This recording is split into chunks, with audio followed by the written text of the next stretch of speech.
మొదలు ఏం చెప్పిర్రు 100 రోజుల్లో 6 గ్యారెంటీలు అమలు చేసి తీర్థం 6 100 సరే భూమి ఆకాశం ఒకటైనా సరే ఇటు ఉదయించే సూర్యుడు అటు ఉదయించినా సరే చేసి చూపెడతా అని చెప్పి గంభీరమైన డైలాగులు సినిమాలలో పాత ఎన్టీఆర్ కూడా కొట్టబోతుండే అసలు డైలాగులు కొట్టి అసలు ఇది చేస్తాం అది చేస్తాం పొడి చేస్తాం మేము లేస్తే మనుషులమే కాదు అని అటు డైలాగులు దంచి 420 హామీలు 420 హామీలు ఇచ్చి గెలిచి అధికారంలోకి వచ్చినాక ఇప్పుడు ఇది 14వ నెలనో 15వ నెలనో నడుస్తుంది. ఇప్పుడు సిగ్గు లేకుండా ఇప్పటికి కూడా అబద్ధాలు చెప్తా ఉన్నారు. అబద్ధాలు చెప్తే కూడా మరి ఎవరో చిన్న సోషల్ మీడియాలో పనిచేసే కాంగ్రెస్ కార్యకర్తనో ఐటీ సెల్లో పనిచేసే ఒక పిల్లగాడో పిల్లనో అబద్ధం చెప్పినట్టే అర్థం ఉంటుంది.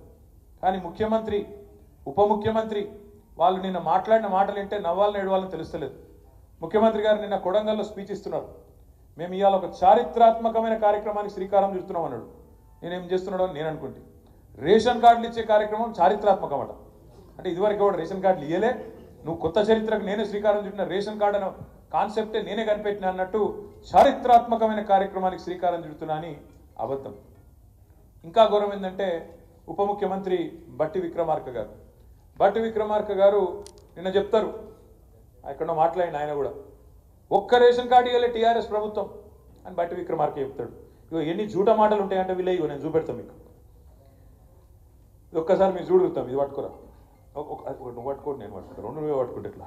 ఇగో ఇది బట్టి విక్రమార్క గారు స్వయంగా మధిర నియోజకవర్గంలో 2000 ఆయన ట్వీట్ డేట్ చూడండి, 2021 జూలై 26 రేషన్ కార్డులు ఇచ్చుకుంటే దిగిన ఫోటో. ఏదో ఆయన సొంత నియోజకవర్గంలో బట్టి విక్రమార్క గారు మన జిల్లా పరిషత్ చైర్మన్ ఆనాడు లింగాల కమల్ రాజు గారు ఇద్దరు కలిసి రేషన్ కార్డులు ఇచ్చుకుంటే దిగిన ఫోటో ఇది. అబద్ధాలు ఎట్లా చెప్తారంటే ఒక ఇంత అన్యాయం ఇది జూలై 2021 జూలై 26 నాడు దిగిన ఫోటో రేషన్ కార్డు ఇచ్చుకుంటా. 1-2 కాదు మన ప్రభుత్వం ఉన్నప్పుడు మనం ఇచ్చింది 6,50,000 రేషన్ కార్డు. కానీ మనం దాని ఏదో చారిత్రాత్మక కార్యక్రమం మనం అనుకోలేదు. ఇది రొటీన్ కార్యక్రమం కదా, పేదవాళ్ళకి సంబంధించిన కార్యక్రమం కదా, మీ సేవల దరఖాస్తు పెట్టుకుంటే ఆటోమేటిక్ వచ్చేదే కదా, ఇందులో పెద్ద ముచ్చట్టున్నది అని చెప్పి మనం రేవంత్ రెడ్డి గారి లెక్క ప్రభుత్వ పైసలు దండగా పెట్టి పెద్ద సభలు పెట్టి నేను కొత్త చరిత్ర సృష్టిస్తున్నా అని చెప్పి మనం డైలాగులు కొట్టలే, సన్నాయి నొక్కలే, అబద్ధాలు ప్రచారం చేయలే. కానీ చేయకుండానే 6,50,000 రేషన్ కార్డులు ఇచ్చినాం. కానీ ఇక్కడ కూర్చున్న మా తమ్ముళ్ళకు కూడా చాలా మందికి విషయం తెలియదు. కాంగ్రెస్ వాడు ఒక్క కార్డు ఇవ్వలే మీరు అనే వరకు మనం కూడా ఇవ్వలేదేమో మనకు తెలియదు కదా మనం అనుకున్నాం. అందుకే ఇవాళ వాస్తవం ఏంటి అంటే గోబెల్స్ వారసులు, కాంగ్రెస్ వాళ్ళు గోబెల్స్ వారసులు, వాళ్ళు 1 కాదు 2 కాదు 420 హామీలు ఇచ్చారు. 1 కాదు 2 కాదు. ఈ పుస్తకం మీ అందరికి నేను పంపిస్తా. 420 హామీలు కాంగ్రెస్ పార్టీ ఇచ్చిన 420 హామీలు మొత్తం ఇలా ఏమేమి నరికింది యాదుకుందా మీకు? డిక్లరేషన్లు అన్నారు. డిక్లరేషన్ అనేది చాలా పెద్ద మాట ఇంగ్లీష్లో. డిక్లరేషన్ అంటే చరిత్రలో చాలా చారిత్రాత్మకమైన నిర్ణయాలు తీసుకున్నప్పుడు గతంలో పెద్దలు మహానుభావులు వాళ్ళు డిక్లరేషన్లు ఇద్దరు. కానీ కాంగ్రెస్ వాళ్ళ డిక్లరేషన్లుగా 4 గీసి పారేసుకుంటుంది కూడా వానికిరాని డిక్లరేషన్లు 1 కాదు ఎన్నో చేసింది. రైతు డిక్లరేషన్ అని చెప్పి రాహుల్ గాంధీ గారు వచ్చి వరంగల్లో చేసింది. ఎస్సీ డిక్లరేషన్ అని చెప్పి ఎస్సీ డిక్లరేషన్ అని చెప్పి చేవెళ్లలో మల్లికార్జున్ ఖార్గే గారు వచ్చి బీసీ డిక్లరేషన్ అని కామారెడ్డిలో సిద్ధరామయ్య గారు వచ్చి వారు, యువజన డిక్లరేషన్ విద్యార్థి డిక్లరేషన్ అని చెప్పి హైదరాబాద్లో ప్రియాంక గాంధీ గారు. ఇట్లా ఇక్కడున్న వాళ్ళని మార్కెట్లో నమ్ముతలేరు, వీళ్ళని నమ్మే పరిస్థితి లేదని చెప్పి ఢిల్లీకి వెళ్ళి టూరిస్టులను తీసుకొచ్చి వాళ్ళని ఒక్కొక్కరిని ముంగడబెట్టి మేము ఒక మాట చెప్పినామంటే శివగామి లెక్క మా మాటనే శిలాశాసనం అని చెప్పి డైలాగులు కొట్టి డిక్లరేషన్ల పేరిట ఉదరగొట్టింది. డిక్లరేషన్లు అంటే కూడా ఎవరు నమ్మతలేడని చెప్పి ఇంకో దుకాణం చేసారు. బాండ్ పేపర్లు ఉంటాయి కదా, బాండ్ పేపర్లు మనం రిజిస్ట్రేషన్లు సేల్ డీడ్లు అవి రాసుకుంటాం కదా, అటువంటి బాండ్ పేపర్లు పట్టుకొని బాండ్ పేపర్ల మీద అఫిడవిట్లు తయారు చేసి ఇదే బట్టి విక్రమార్క గారు అఫిడవిట్ రాసి 100 రోజుల్లో 6 గ్యారెంటీలు అమలు చేస్తామని చెప్పి ఆ అఫిడవిట్ మళ్ళీ దేవుని కాడ పెట్టి దేవుళ్ళ ముంగట పెట్టి దండం పెట్టి దేవుని మీద ప్రమాణం చేస్తున్నామని చెప్పి ఆ డ్రామా చేసింది. ఆ తర్వాత ఇంటింటికి గ్యారంటీ కార్డులు అని చెప్పి గ్యారంటీ కార్డులు వంచిండ్రు.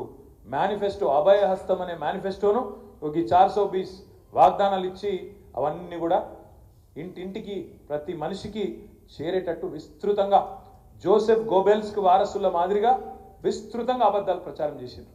అందుకే నేను చెప్పిన నిజం కడప దాటే లోపల అబద్ధం ఊరంతా తిరిగి వస్తుంది. మీకు యాదకుండాలి, రాహుల్ గాంధీ గారు వచ్చిండ్రు హైదరాబాద్, అశోక్ నగర్ వేయండు, ఆడ ఛాయ్ తాగిండు, ఛాయ్ హోటల్ కాడ ఛాయ్ తాగి అక్కడ తయారవుతున్న గ్రూప్స్కి తయారవుతున్న పిల్లలందరినీ పిలుచుకొని కేసీఆర్ గవర్నమెంట్లో ఉద్యోగాలు ఇయ్యలే, భారతదేశంలో అత్యధికంగా ఉద్యోగాలు పిఎస్సి ద్వారా ఇతరత్ర కేసీఆర్ గారి ప్రభుత్వం ఇచ్చినా ఇయ్యలే, ఏం జరగలే అని చెప్పి దుష్ప్రచారం చేసి మేము వస్తున్నాం, మీరు 2 ఉద్యోగాలు ఉడగొట్టుండి, కేసీఆర్ ఉద్యోగం కేటీఆర్ ఉద్యోగం 2 ఉద్యోగాలు మీరు ఉడగొట్టండి, 2 లక్షల ఉద్యోగాలు నేను ఇప్పిస్తా మొదటి సంవత్సరంలో అని రాహుల్ గాంధీ గారు రేవంత్ రెడ్డి గారు అశోక్ నగర్లో వచ్చి ఇక్కడ పిల్లలకు వాగ్దానం చేయడం జరిగింది. మరి ఇలా 14-15 నెలలు అయిపోయింది. 100 రోజులు అన్నారు.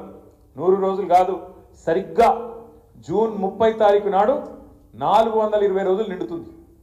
420 జూన్ కాదు, జనవరి 30 తారీఖు నాడు కాంగ్రెస్ పార్టీ అధికారంలోకి వచ్చి ఈ వాగ్దానాలు మోసపు వాగ్దానాలు ఇచ్చి అడ్డగోలు హామీలు ఇచ్చి ప్రజలను మభ్యపెట్టి సరిగ్గా 420 దిన్ అవుతున్నది.